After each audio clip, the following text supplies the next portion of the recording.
When you're buying or selling real estate, the single most important document in the transaction is the agreement of purchase and sale. It's the contract that decides the details of your deal, your rights, your obligations, and ultimately how the transaction will close. But even for those who are familiar with this type of document, there's a lot of moving parts that can go wrong. I'm Zachary Soccio-Marandola. I'm a real estate lawyer here in Toronto. And before that, I worked for years as a realtor. I've looked at probably 1,000 agreements of purchase and sale, both from the drafting side and working with the clients and other agents when I was a realtor, and now actually executing and closing these documents while working as a lawyer. And here's the thing: one small clause, one word can make a difference or disrupt a deal. Seemingly small things can cost you money, delay your closing, or create unnecessary problems. So in this video, I'm going to take you through an actual agreement of purchase and sale. I'm going to explain the implications, point out the problem areas, so that you can see what actually matters. Now, of course, I've created a clean copy of a real agreement. I changed all identifying information, but this is a really good example of a resale agreement of purchase and sale. If you find this video helpful, I will ask that you hit the like and subscribe button. It does help me create more content like this for you. Okay, let's dive into the agreement. So we've got here an ORIA agreement of purchase and sale form 100. So the beginning of the agreement, this first page is going to have all the main details of an offer or what eventually becomes an agreement of purchase and sale. So like I said, I did change the names. Some of you will get that. But we've got the day that the offer was created, the buyers, the sellers, then we have the actual real property. So in this case, we have 123 Anywhere Street. Again, completely made it up. It tells you what side of the street the property is fronting on, city, the address, the actual postal code, and then we're going to also show the approximate frontage and depth of the property. Now, this information is all there just to make sure we're properly describing the right piece of land. In most cases, it's pretty straightforward. We know what house we're talking about. This obviously can get more complicated when we're talking about certain pieces of land and you're dealing with severances or newly created lots. So we always want the legal description there as well to, again, make sure we're all on the same page of what's being bought and sold. Then we move down here to the purchase price. So we've got it written in words and an actual number. Again, adds to clarity, make sure that everyone's on the same page, so it's almost like a double check. Below that, we have a deposit. So it's common for agreements to have a deposit amount where the buyer gives X amount of dollars to the seller, and that sits there waiting until we actually close, where the balance of that purchase price is paid. So the deposit goes towards the actual purchase price. Now, there's kind of three ways where we can provide a deposit on an agreement of purchase and sale. So below here, you see kind of three options. First is herewith. So this is when you'd be submitting an offer and you'd actually provide a deposit check with it. So, in this case, there's an $85,000 deposit. There'd be a check attached to the offer for $85,000. If the sellers accepted that offer, they would take that deposit and put it in, most commonly, the listing brokerage's trust account. Now, this is actually where some of the problems can come up, and I would definitely say this is one problem area. So the most common way to write this is upon acceptance. So the buyer says, hey, here's our offer. If you accept it, we'll give you the deposit for $85,000. Now, if you read this portion down here, you're going to see upon acceptance shall mean that the buyer is required to deliver the deposit to the deposit holder within 24 hours of acceptance of this agreement. Now, notice it's not business days. So, for example, if an agreement comes together on a Saturday and is accepted, then that deposit is due 24 hours later. So that would be on Sunday. Now, what I always tell everyone, make sure you know you can actually get that deposit. If you need checks and actually have to go to the bank, make sure the bank's open. Because missing this deposit deadline, it doesn't mean that the deal isn't already together. Once it's accepted, it's binding. So if you go and you're actually late on the deposit, you've now just breached the agreement as the buyer. That can come with some implications. Typically, the most serious implications come when that seller may have realized they can get more money, or they might have a better offer waiting. And the fact that you just now missed the deposit can actually give rise for them to have the option to accept another offer. So you can end up losing out a deal if you're not particular with how the deposit should be submitted. So another way we can do it is just say as otherwise described in this agreement. We can go down to the end of the agreement, Schedule A, and we can write in very specific terms. Hey, this deposit shall be delivered within 72 hours of acceptance. And maybe that's to make sure that the buyer can actually get it there. I've seen situations where the buyer is abroad or the buyer's in another province and they need to actually get the check out there if accepted. So a lot of times 24 hours is too tight of a window. So always pay attention, make sure you can get that deposit in time to avoid, that kind of right off the bat breaching this agreement. Next, we look at the irrevocable or irrevocability. That's clause 1. What this is, it means the buyer is providing this offer and it is non-revocable, so it cannot be taken back by the buyer until a certain time and date. So the buyer gets to fill this in. So it's irrevocable by the buyer, and in this case, it's until 7 p.m. on September 25th. So we're giving them 3 days, end of the day around 7 p.m. to make a decision. Now they can choose to accept the offer, they can reject the offer, or they can counter it in that time. Now, again, there's a misconception here. Some people think they can submit an offer and then pull it back or revoke it because they've changed their mind at any time before acceptance. But this clause right here is saying the opposite. You're saying that this is open for acceptance for an extended period of time. Below that, we have the completion date. Biggest thing you want to make sure here is that you're avoiding actually closing on a weekend because we need the land registry to be open and we need banks to be open. So make sure that completion date is set for an actual work day or business day. Avoid holidays too. Little tip with these, I typically advise my clients and the realtors that I work with, try and avoid Fridays. Sometimes just the actual logistics of the deal, banking delays, law firm delays, a deal could end up not closing in time. Now, a lot of times those come together and we agree to close the next business day. When you're looking at a Friday, that could be 3 days later now instead of 1. And there's financial implications being mortgage interest, sometimes movers, needing a place to stay if possession isn't arranged. So again, if we're dealing with this on Thursday, we have 1 night to worry about this. If we're dealing with it on a Friday, now all of a sudden that's 3. Could be 4 if there's a holiday Monday. So just beware, there's extra implications. Same thing when buying and selling on the same day. When we're waiting for a sale to close in order to move forward with a buy or a purchase side, then obviously we're increasing the risk of a potential delay in the funds, right? That creates this kind of domino effect on closings. If you have a buyer who's got to sell their property in the same day and the person buying theirs, so their sale, is held up by somebody doing the same thing. And it creates this long domino where, one issue comes up and that's going to delay 4 or 5 deals. So beware of this. Try to avoid closing or try to avoid buying and selling on the same day and try and avoid those Fridays. So on page 2 here, we start with notices. So these are notices that are pertaining to the agreement. So when we're communicating acceptance, when we're communicating the fulfillment of a condition, that's all going to be written here. Typically provide fax numbers for the listing brokerage. This is just how the agreement's set out. And then email addresses. I'm not sure why the email addresses didn't pull, but typically these would be filled out. So you have your information for the buyer, seller. Most of the time when you're working with agents or realtors, it's going to be their information that's here because they're going to deal with the delivery and acceptance of notice. Now we get down to 4, 5, and 6.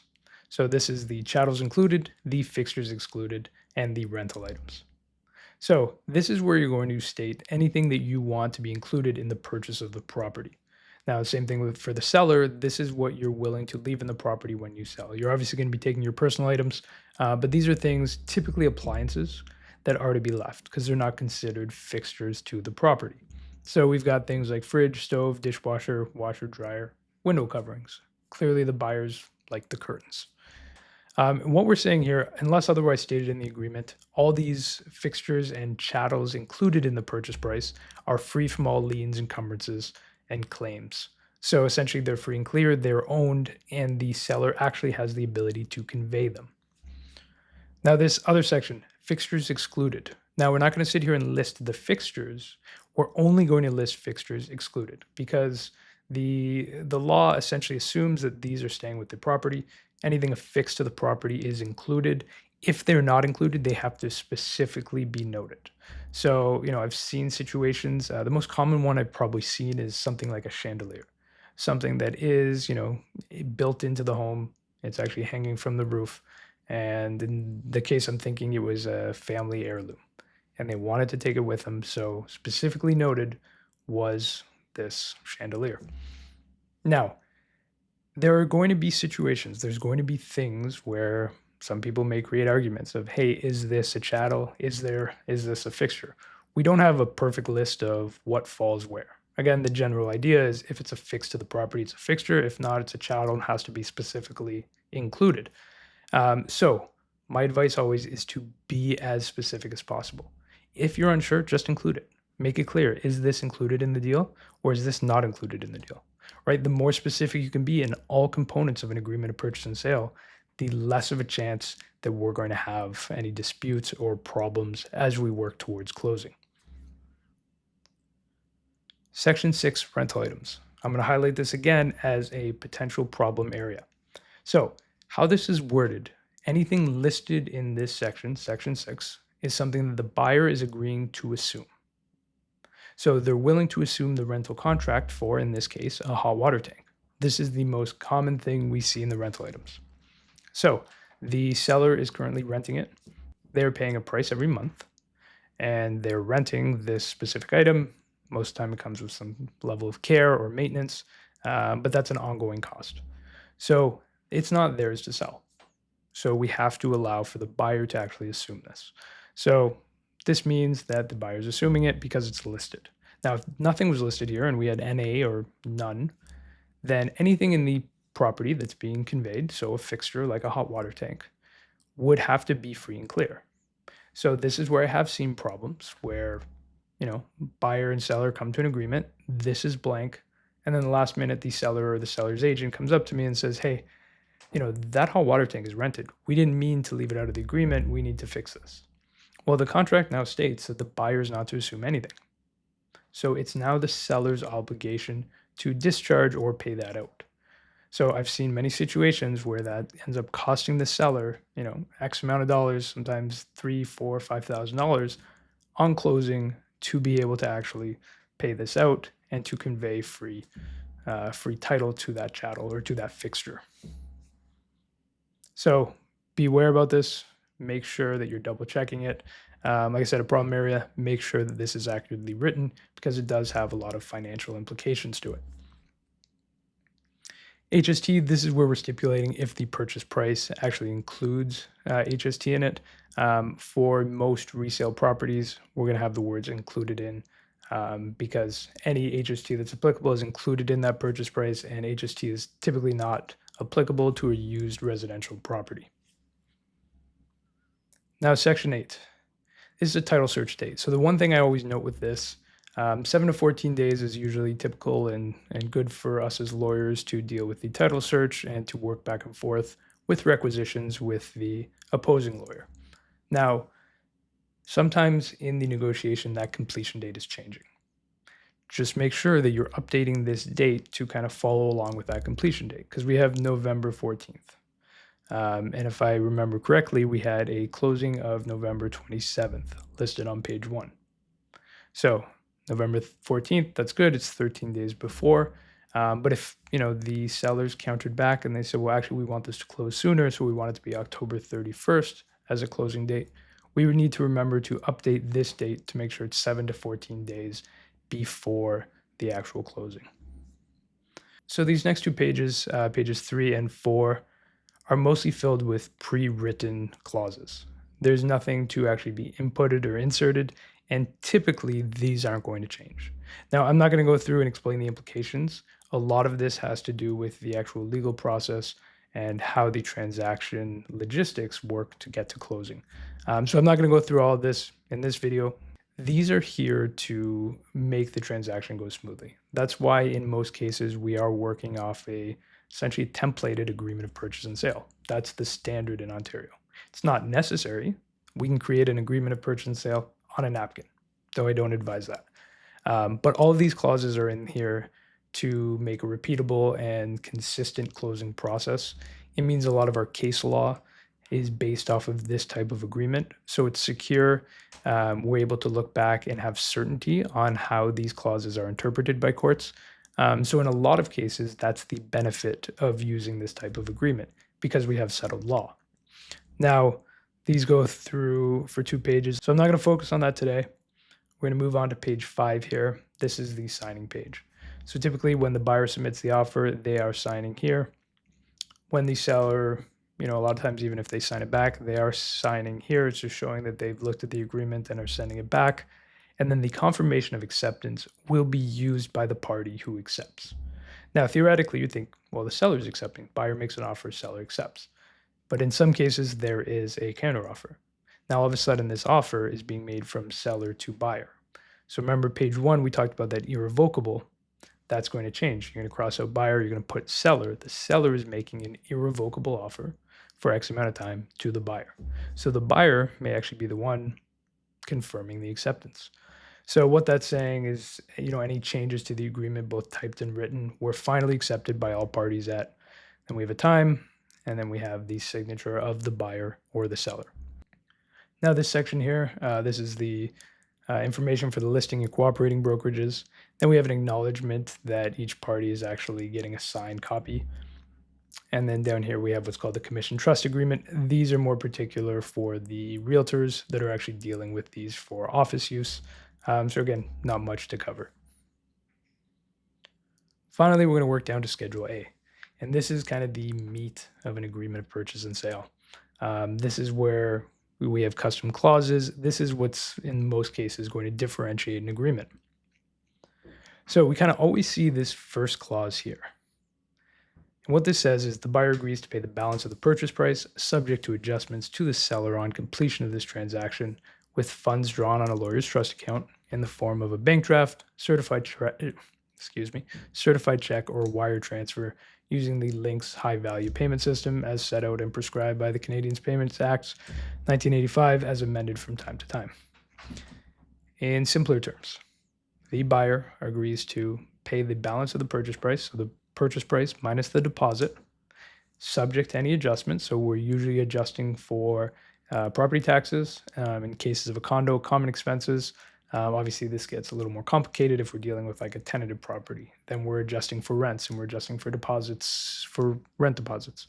So it gets a little more complicated. But for the most part, property tax, when we're dealing with a freehold, is the main thing we are adjusting for.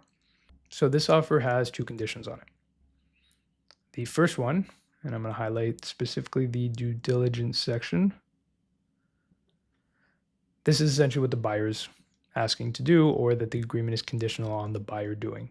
So the offer is conditional upon the buyer arranging, at the buyer's expense, a new first charge mortgage satisfactory to the buyer in the buyer's sole and absolute discretion. That's good. It's a fairly broad condition. So the buyer is saying, hey, I'm going to try and get a mortgage, and it's got to be terms that are satisfactory to me. So they have some leniency on whether or not to fulfill this condition or essentially move forward with the agreement. So even though it's binding, accepted by both parties, the buyer essentially has an out. Now, something to note, a lot of times we have buyers who have a condition and they might say, well, you know what, I've just changed my mind. I don't want to buy this. I'm not financially comfortable with moving forward with this purchase. I have that financing condition. I'm just not going to fulfill it. This happens a lot. And when we're talking about the pure legality of it, there is a duty of good faith or a duty of honest performance when it comes to contract law. So if that seller was litigious or they had enough incentive to litigate, they may come back on the buyer and say, we don't think you honestly attempted to fulfill this condition. So they may ask to see records. Hey, did you actually try and get a mortgage? Did you not move forward because you couldn't get a mortgage with satisfactory terms? Again, it's written pretty broadly, so the buyer would have a lot of leniency to say, yeah, look, I got an accepted mortgage, but I didn't like the interest rate. I was hoping for a lower rate. They would probably get away with that. But if they were unable to produce any documentation that showed they attempted or tried to get a mortgage, well, then the buyer may be deemed in breach. So in other words, these conditions are not full out, get out of jail free, I can always not move forward with this offer. They still have to be used for their honest intention. So again, it's something I see a lot. I always like to point that out. Make sure you're properly using these conditions and don't just put in one to hide a bunch of due diligence when you're on that buyer side. Okay, next we have a home inspection condition. So it's written here. Again, I'm highlighting the portion that's specific. The offer is conditional upon the inspection of the subject property by a home inspector at the buyer's expense and the obtaining of a report satisfactory to the buyer in the buyer's sole and absolute discretion. So again, the buyer is actually going to go out, they're going to get a home inspection, and then depending on the findings of that report, they'll decide whether they want to move forward or not. Now, I've only highlighted the beginning portions, and it's what I call the due diligence portion of a real estate condition. But below this, you're going to see language that's fairly consistent throughout.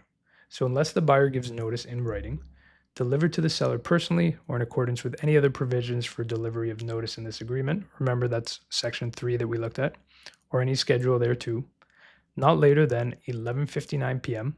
on October 3rd, 2025, that this condition is fulfilled. This offer shall be null and void, and the deposit shall be returned to the buyer in full without deduction. So I know that's a lot. So we're just going to keep that highlighted here. So what this is saying, in order for the deal to move forward, the buyer actually has to give notice. So it's a condition precedent. That means the buyer has to do something in order for this deal to move forward. So it's a conditional offer. The way it becomes firm is by getting these two conditions fulfilled or removed. So they can do that by providing notice. And we know that notice can be a fax or email or anything else agreed to between the parties. And they can provide that at any time before 11:59 p.m. on October 3rd, that it's fulfilled, and then this will continue. Now, if they don't provide any notice before that deadline, this condition is no longer valid. It becomes null and void, and the deposit, anything that was paid, typically upon acceptance, so 24 hours, that is to be returned to the buyer in full without deduction. So there can't be any penalty fees on that. It's a purely conditional offer. Next, we have two representations and warranties. So these are things that the seller is representing or putting in writing that they know to be true or within their knowledge. So this first one is to represent and warrant that the chattels and fixtures as included in this agreement will be in good working order and free from all liens and encumbrances on completion. Keep that highlighted. So what this means is these appliances that were included, and that was section 4 of the agreement, so things like the fridge, stove, washer, dryer, those are to be actually working and in good working order. Now, if they are not, or if they're broken, then the obligation is on the seller to either make sure they're fixed or working at the time of closing. So this language here, shall survive and not merge on completion, it means that we're talking about the specific condition of the property or these chattels on closing. So the day you took possession, the day the deal closed, or that moment it closed, was that appliance working? Now, this will survive, meaning that they can rely on this statement and create legal action based on it if, for example, it was not working, because there was a representation and warranty by the seller. So this isn't automatic. Nothing in this Schedule A comes pre-written in a standard template of this agreement of purchase and sale. These have to be written in. Now, what I'm showing you and why I picked this example is these are very consistent. These are clauses that I see in a lot of agreements. So it's become standard in the industry, but obviously if you're not writing these all day long or working as a realtor or a lawyer, these might not come to you as common, or you might not have those thoughts to actually include these, but these are good to help with residential purchases. This next one here. So the seller represents and warrants that during the time the seller has owned the property, the use of the property and the building's instructions therein have not been used for the growth or manufacture of any illegal substances, and that to the best of the seller's knowledge and belief, the use of the property and the buildings have never been used for the growth or manufacture of illegal substances. So this disclosure or this information doesn't necessarily or legally have to be disclosed by the seller, only in certain situations where it rises to a latent defect. Now, the buyer is putting this in for the seller to make an active representation and warranty that to their knowledge, it has not been used, or it has not been used by them while they've owned the property, and it hasn't been used to their knowledge from previous owners. So again, this is something they don't want to be buying a house that was used for the manufacturing of illegal substances or drugs. So again, the buyer wanted this in here to make sure that the buyer makes an active representation. So if this became untrue, they have some legal standing to move forward on them. Right? If this wasn't included and they found this out after the case, unless they can prove that it was a latent defect, they wouldn't have any standing to create a legal action against those sellers for not disclosing that. So this one here, the seller agrees to leave the premises, including the floors, in a clean and broom swept condition. So when that seller moves out, make sure that they've swept the floors and it's neat and presentable. The next one, again, this is common. We see this in almost every agreement. The buyer shall have the right to visit the property 3 further times prior to completion at a mutually agreed upon time, provided that written notice is given to the seller. The seller agrees to provide access to the property for the purpose of this visit. Now, that number 3 isn't necessarily standard. Typically, it's worked off of how long the closing is. So when you came to an agreement versus the closing date, if we're talking about 2 months, 3 might be reasonable. If we're talking about 3 weeks, it might be less. But again, it depends on what the buyers need to do, right? If they need to measure furniture or they wanted to bring their parents through, these are what these visits are going to be used for. So again, having this just creates the legal right to do so by the buyer. Not having this, there may not be any technical legal right to do so, though I've seen it often just worked out between the parties. This last one, this is increasingly important. This is something that we probably didn't see pre-COVID put into agreements of purchase and sale. But this one says here, the parties agree that at completion of this agreement, the keys to the property shall be left in a lockbox at the property, and the code to the same is to be provided to the buyer's lawyer in escrow pending closing of this transaction.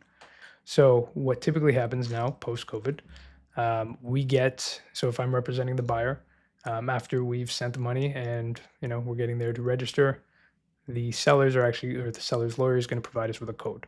Once we're closed, I can actually provide that code to my client. They can go to the property at any point, sometimes 5 minutes after me providing them notice that we're closed, and they can punch in the code, get the key, and walk into their new property. Now, prior to this, we used to do something where we actually exchanged keys. So the seller would give keys to their lawyer. The seller's lawyer would courier it over to me as the buyer's lawyer. And then once we closed, I would let my client know they can come pick up the keys. Now they would have to then come to my office, physically pick up the keys, and then go to the property. Since COVID, when we changed the operation or the workings of this for the most part, we have a lot of deals and a lot of clients that prefer to close using video conference or virtual closings. So clients aren't always coming to my office, nor do they always want to come downtown Toronto to pick up keys in the middle of a day. So this has allowed us to streamline the possession process of agreements. And having this here just makes sure there's no argument as to whether or not the keys were supposed to be left there or whether there was another arrangement for providing this. Now, if there's further conditions or further clauses that the parties agreed to or wanted to, we can create another page and it would look identical to this. It's Schedule A. This would all be blank, and then the parties can agree to whatever language they deem or they agree to want to enter into.